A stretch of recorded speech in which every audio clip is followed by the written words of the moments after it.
Persistence is one of the traits any business-minded person with the will to expand their business should possess. Cecile Kansiime is one of those Ugandan entrepreneurs who have held this at the center of whatever she has laid her hands on.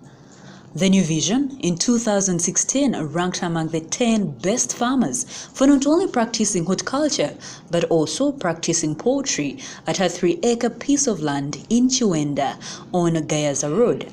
A success story she has to tell. For many people out there who would love to start up a poultry farm, Kansiime shares what one should consider. Poultry business, you need to sit down and do a plan. Yes? If you already have the piece of land, you have the structures. If you have the structures and the piece of land, you start looking at what you require. You have to have a worker, depending on the number of birds you're starting with, 1 or 2 or 3 workers. Then you have to have now the small items that you need. You find that 1, you need the birds, 2, you need the feed, and for a starter, I would advise that you make sure in your plan you have set aside money which will feed these birds for the first 4 or 5 months. Because no, I can't tell the expression because rearing 1,000. Still I wouldn't tell you that. You know, like you do projections or estimates depending on the prices of the feed on the market at that point. So like now you have to sit down and know these birds, how much are they going to eat in 1 month? How much of maize, how much of bran, how much of maybe mukene. Then after setting that, then you start putting into monetary terms depending on the prices that are available on the market. Yes, because truth be told, you will not get any income from them before they are 5 months. So in most cases, when we are starting, we forget that. Now me, I might not do it with these birds because I already have birds that are bringing in money. So I can swing along with that money to feed these ones and I survive. But for a starter, it would be hard. Maybe if they have some side dish income, that would be a different thing. But when you're starting, it is good that you put in plan that you're setting out this price and it's going to strictly be for feeds. The full-time poultry farmer prefers to rear layers. In this brooder, she rears over 80,000 layer chicks. For a starter, one should consider which type of chicks to rear. And you have to know the type of chicks you're buying, if they are layer chicks or broiler chicks. So the broiler ones are the ones of meat. The layer ones are the ones of eggs, because they have different treatments, they have different types of same content of feed but different formulations.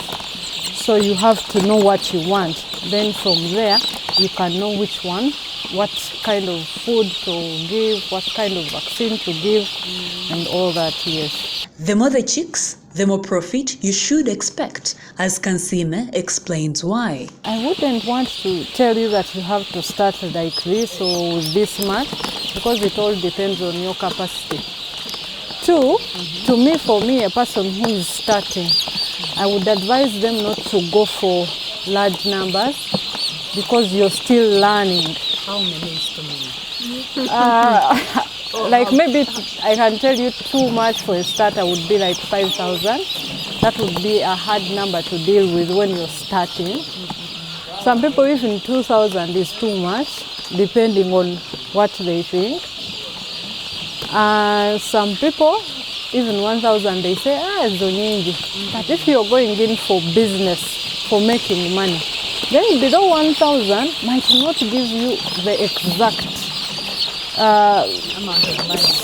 no, for the start, because there's never been enough money. Even in anything you do, it's how you manage it.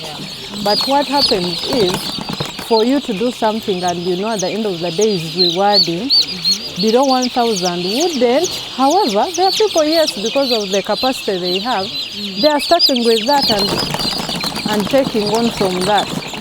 So it depends. That's why I can't tell you now start with this. No. Kansiime explains that vaccination is as important as feeding the chicks. Very first vaccine is done at the hatchery. That is where they are being hatched from.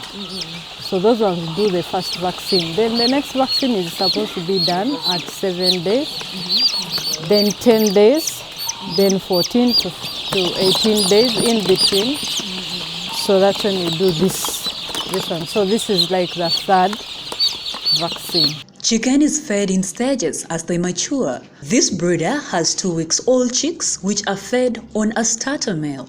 They are on starter feeds, which we are going to change this week to something else, to the next stage, which is stage 2, the one which is called almost the pre-grower.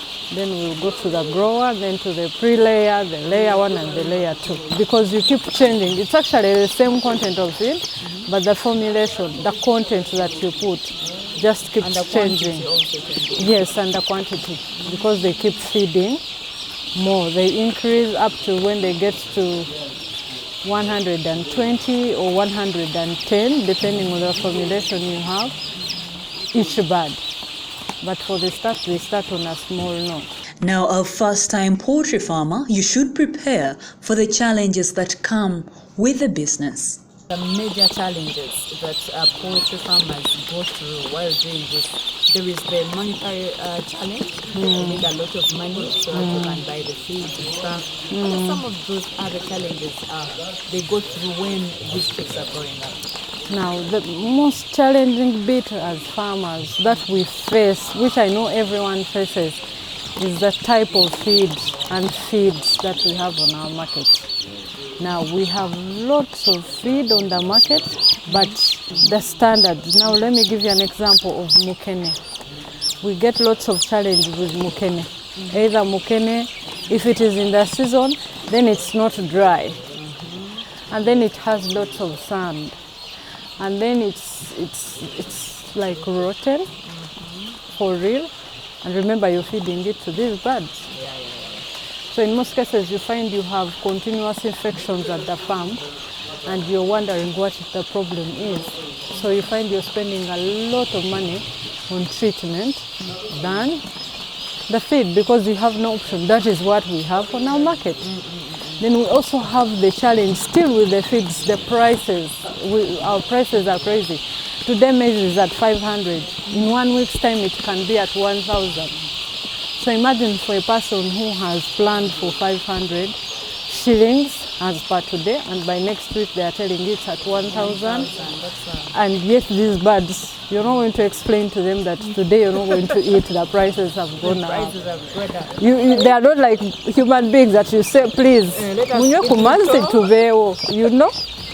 No, you have to really go ahead and and spend.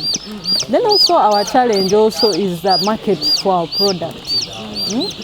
Yes, we go ahead and produce, but like this season as I speak, the markets are crazy. Prices are so low, but our feed are not changing. Instead, they are increasing. The prices are increasing. So you find you're in a fix. And in most cases at this time, farmers tend to sell off their birds because it is crazy. Through these challenges, Kansiime has not been deterred. Today, she rears more than 100,000 layers on her farm. In our next episode, we will show you how she manages to rear such a big number and how much profit she gets from the chicken every day. I am Ruthie Naseje for New Vision TV.